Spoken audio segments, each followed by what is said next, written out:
Hi friends, welcome to Janu's kitchen. ఈ వీడియోలో మనం దేవుడి గది ఏ విధంగా ఉండాలి అనే విషయం గురించి తెలుసుకుందాం.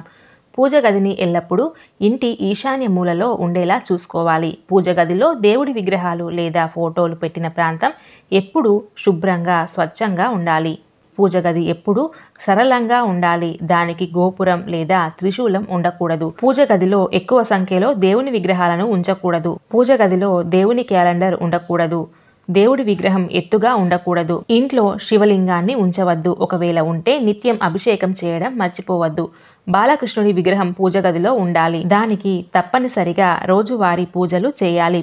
పూజ గదిలో నటరాజ విగ్రహం ఉండకూడదు. శ్రీరామ పట్టాభిషేకం, శివుని యొక్క కుటుంబం కలిసి ఉన్న విగ్రహం లేదా ఫోటో తప్పనిసరిగా పూజ గదిలో ఉండాలి.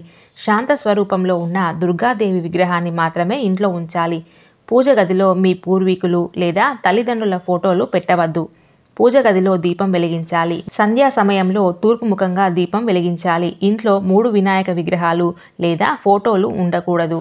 ఒక చేతిలో సంజీవని పర్వతం, మరో చేతిలో గద పట్టుకున్న హనుమంతుడి విగ్రహం లేదా ఫోటో ఉత్తమమైనదిగా పరిగణిస్తారు. ఈ విగ్రహాన్ని లేదా ఫోటోను పూజించడం ద్వారా ఇంట్లోని సంక్షోభాలు తొలగిపోతాయి. ఇంట్లోని పూజ గదిలో నువ్వుల నూనె లేదా నెయ్యి దీపం వెలిగించడం మంచిది. భగవంతుడి పూజ ఎప్పుడైనా ప్రశాంతంగా చేయాలి. ఇంట్లో పూజ గదిని ఈ విధంగా ఏర్పాటు చేయడం ద్వారా ఇంట్లో ఆనందం, శాంతి మరియు ఐశ్వర్యం నెలకొంటాయని నమ్ముతారు.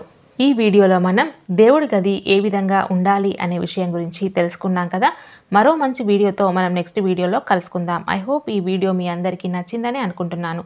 ఈ వీడియో గనక మీకు నచ్చినట్లయితే లైక్ చేయండి, షేర్ చేయండి. మరిన్ని మంచి వీడియోల కోసం మన ఛానల్ని సబ్స్క్రైబ్ చేసుకొని పక్కనే ఉన్న బెల్ ఐకాన్ని ప్రెస్ చేయండి. Thanks for watching.